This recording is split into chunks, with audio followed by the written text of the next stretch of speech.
Mackenzie Johnston with Tri-State Livestock News, bringing you discussions concerning fair cattle markets. Today we have the opportunity to chat with Greg Haynes. He is the Cattlemen's Beef Board's CEO. Can you just give me a brief history on the Checkoff? How many years has it been in place, and what are the goals of the program? Yeah, sure, Mackenzie. So the checkoff was actually authorized in the 1985 Farm Bill. So basically what that did is that set up kind of in the law, it allowed USDA to be able to then create the details of the program, I guess. So the act, as we call it, is the law. And that really is kind of the skeleton and the main points of it. And then they had to implement the order after that, which is the nitty-gritties of it, the more details of how the program operates. So you've got those two pieces which were developed around that time. So in 1988 then, they had to do the referendum to vote on the checkoff, the beef checkoff program there. And so that was a national referendum, and they needed a majority to pass that. And they actually got almost 80% of the producers in favor of it. So once that occurred, then the program actually went into effect. And so the checkoff program is designed for very specific things. You know, there's certain things you can do, and there's certain things you can't do. So you can do, the key things are really promotion and research and, consumer information, industry information, foreign marketing, producer communications, things like that. And then the things you can't do are, you can't lobby, you can't use these checkoff funds for any kind of lobbying or really any kind of policy work or activity. And then we also have to be very careful that checkoff dollars aren't used to disparage other products or other items. And so everything that the checkoff says has to be very factual and fact-based and truthful. We can't just be making kind of grand claims unless, we can substantiate them. How is the beef checkoff increasing domestic and international beef demand? Yeah, there's really a lot of ways that that's happening. I mentioned those different areas where the checkoff can work. So there are a wide variety of activities that are going on globally, really used to help promote our products. So there's activities that are designing curriculums and educational modules for teachers to use in schools here in the United States. We're developing new recipes and methods for cooking. We are doing more work now, like especially with COVID, people's purchasing habits are changing and they're maybe cooking more at home or buying more beef and putting it in their freezers. So working with them to make sure they know how to handle the product and then also how to prepare it. And when there was, different cuts available, how they can utilize all of those different cuts. We work with a lot of the, especially kind of in the northeast area, which is a very high population density area, but very few cattle or ranches up there. So there's extra efforts in those areas to get the consumers to be choosing beef over other proteins that they might have available there. All the different types of research, everything that's going on. And then we also obviously do a lot of international marketing. We have activities going on in probably about 80 different countries around the world. And there it's interesting too, because the cuts that they want in those international markets are different cuts that we want, items that we usually don't consume here. So tongues and tripe and, those kind of cuts, livers, heart is key export items, and also things like short plate and that. So there's a lot of activities that are going to work with those international markets and find the cuts that fit into their cooking styles, get those cooks, but also introducing different cooking styles for them and introducing more cuts. So the more demand we have in the U.S. and internationally for the whole animal, not just certain cuts, but building that demand for every single item really helps bring value back.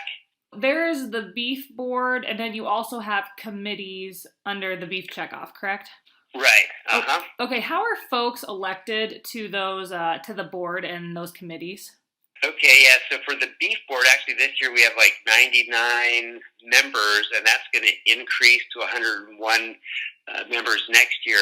And the membership is based on the number of cattle in each state. So for the first 500,000 cattle in a state, they get one board member, and then for every million head after that, you get additional board seats that way. And we don't select those board members at all. It's like completely out of our hands. So any eligible cattle organization in those states, they can nominate people to be on the beef board.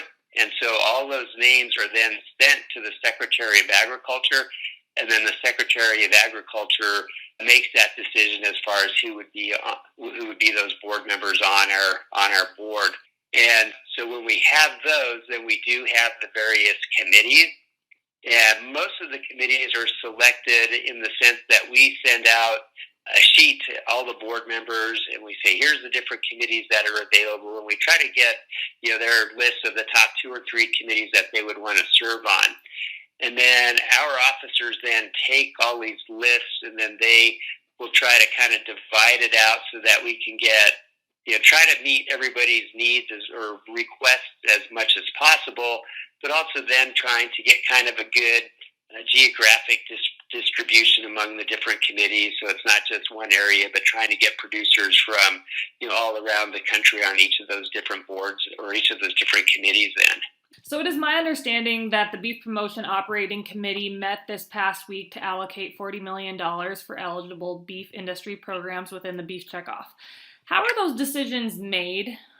Yeah, we actually just finished those meetings yesterday, so we had been having those for the last 2 days. So as we just talked about those different committees, so those committees cover kind of different program areas.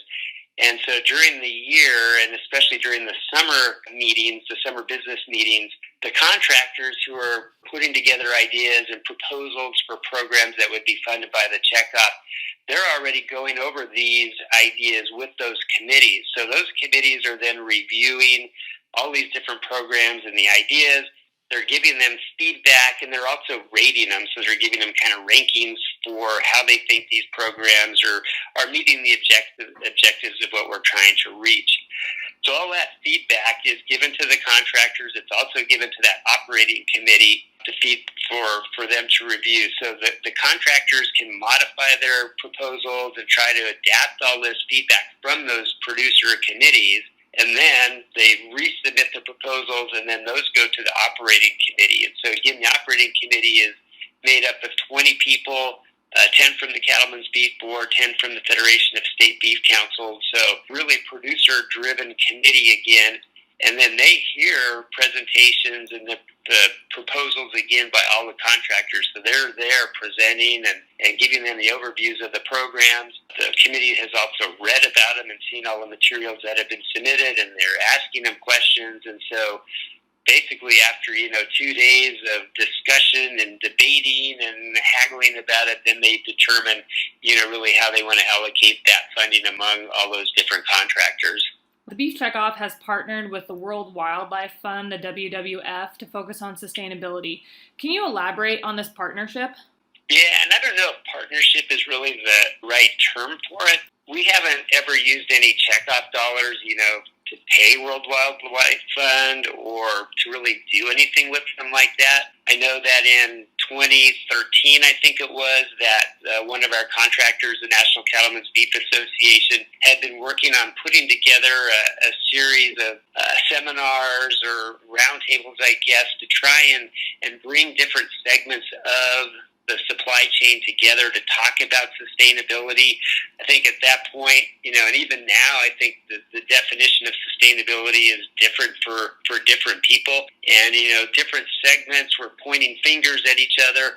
So this was a way to try and bring everyone together and talk about this. And I know that WWF, I think, was helping to pull in different segments into these meetings as well. So kind of a co-convener on this. And they brought these groups together. They had discussions. I think there was a lot of education that went on. I think a lot of the people at the WWF may not have really understood how beef production works or what all the beef industry and the ranchers are doing for sustainability. It's just part of what we do. And I think it resulted probably in pretty good discussions. I think at that time, WWF had some information on their website talking about Meatless Mondays, and after this, they actually pulled that off. So I think there was some good outcomes of it. And then the only other thing I know that's related at all with them, again, is NCBA was one of the co-founders or had been early in with the development of the U.S. Roundtable for Sustainable Beef. And so that's kind of a member organization, but they do that all on the policy side. So there's no checkoff dollars that are utilized in any of these kinds of programs.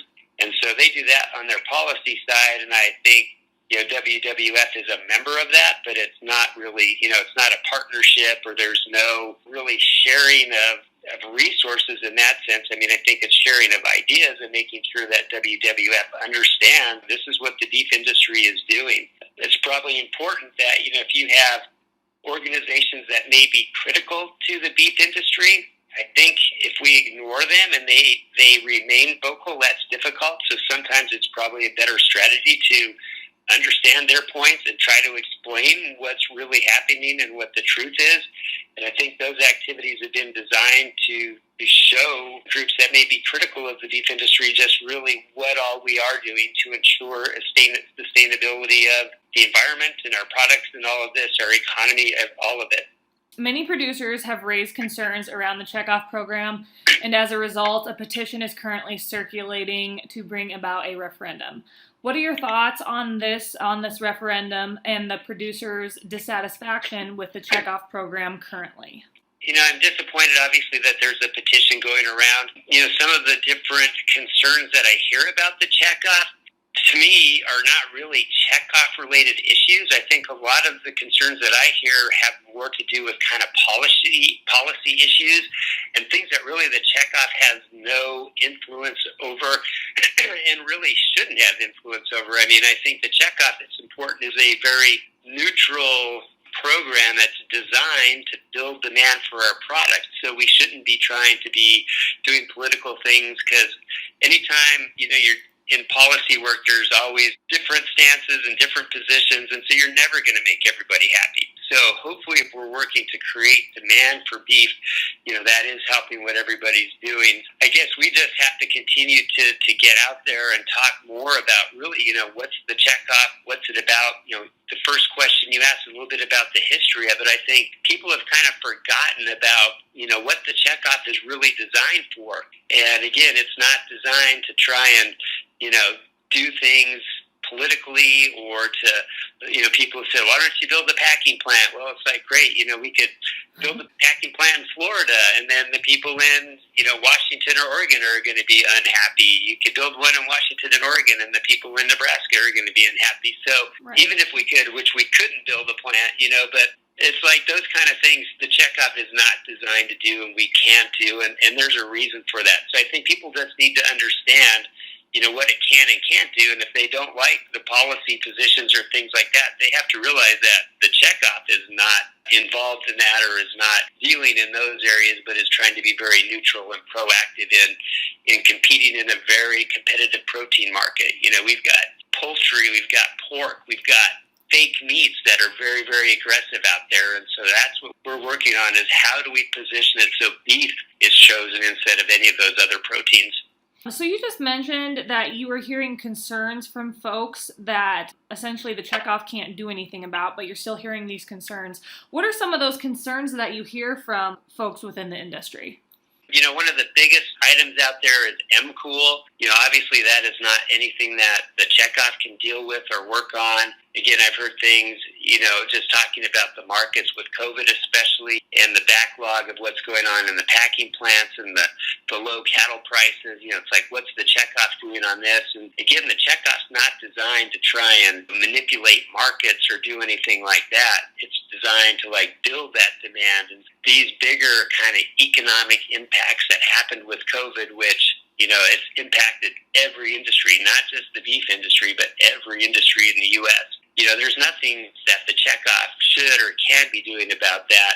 And so I understand that producers are very frustrated, with the prices as they've been, and it's a very difficult and dire situation.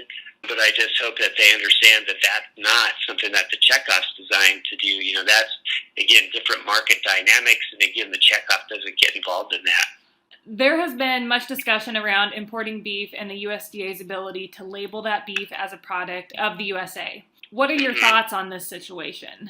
When we import beef, so imported beef actually does pay the checkoff. So we get the equivalent of $1 per head on the imported product that comes in here. And so we don't promote it really, though. I mean, so I think when the checkoff was first established, the thought was that if we're going to be out here promoting beef, and most of the beef that we consume here in the United States is domestic beef that's raised and grown here, that if we're going to be promoting this and imported beef is going to be coming in, that they're going to be getting kind of a free ride on this, that will help boost all beef, and they're going to be getting basically a free share of it. So the idea was that, the imports are going to have to pay for this as well. But the reality is that 90 to 95% of the imported beef coming into the U.S. is not table beef. It is not going to the supermarkets, and it's not going to the restaurants. Well, it's going into it mostly as processed. So it mainly goes into our fat from our fed cattle. It's usually lean trimmings that come in that are making fast food hamburgers. And so there's this high demand for fast food hamburgers, and so that cheaper or less expensive lean trim comes in. We have the corn-fed beef and we have the fat, so we can utilize that fat, so that gives it value, and we can supply the fast food sector. And I think you'll agree that in the fast food sector, there's really no promoting beef. You don't see checkoff dollars really used very much to promote all that. Most of the promotion for the beef here is all at the other food service and retail, where that is really the U.S. product. So in that sense, I think the U.S. product actually has kind of an added benefit because we're getting this additional funding from the imported product, but really it's kind of going to help to promote our product there. So it's really helping the domestic producers that way. So you mentioned the imported beef pays the checkoff. So who pays that? Does the packer pay that, or who pays that coming in? So the importers will pay that. So there's the equivalent, and so it's actually collected by the U.S. Customs Department. So it's kind of like an additional fee or whatever, additional dollar that they collect based on that volume, the weight of that's coming in. So they collect that, and then they send that to the beef board. And then that's part of what was allocated yesterday by the operating committee. And I mean, if you look at every program that we funded, none of those programs are promoting foreign beef or non-U.S. beef. So really, I mean, the program is focused on our U.S. product here. It is my understanding that it is currently legal under the Act and the order to promote USA beef overseas, but not within our borders. What would be required to make the checkoff promote USA beef? Well, and I guess that's kind of, what we were talking about. So when we're exporting our beef, that's all U.S. beef. And so that's really all that we're promoting. I mean, with the checkoff, and I know on the export side, there's also some government programs like the Market Access Promotion Program and the Foreign Market Development Programs that are designed to help promote U.S. agricultural products. So those programs clearly state that, you can only promote U.S. products, and they all have to be labeled like that. So really all the beef, that we're sending is U.S. beef. So the checkoff dollars that are used internationally are used for that product going overseas. And then, as I mentioned here, we are collecting checkoff dollars from the importers, but, as the programs shake out, again, you don't see programs that are promoting Brazilian beef or Australian beef or anything like that. Really, all of the checkoff programs are promoting beef, but it's really because, again, of the locations as far as retail and the food service establishments where it may be promoted, or the research is really supporting the U.S. beef here as well. It's just not written like it can only be, U.S. beef. It's just, it could support more, but in practicality it doesn't. Prevention Magazine recently published an article focusing on cutting beef out of the diet. They cited studies that claimed beef is bad for your health and the environment. How is the Beef Checkoff fighting such outlandish claims? Exactly, and we're seeing those more and more. The Lancet studies, all these different things. A big effort is to counter this type of information. So there's a lot of research that the Checkoff is supporting and funding that really demonstrates how healthy and nutritious beef is in the diet. They've been demonstrating how you should be feeding beef to, infants when they're young because of the nutritional impact that it has on developing bodies and things like this. So the research aspect of it, I think, is very important to get this information out there and together.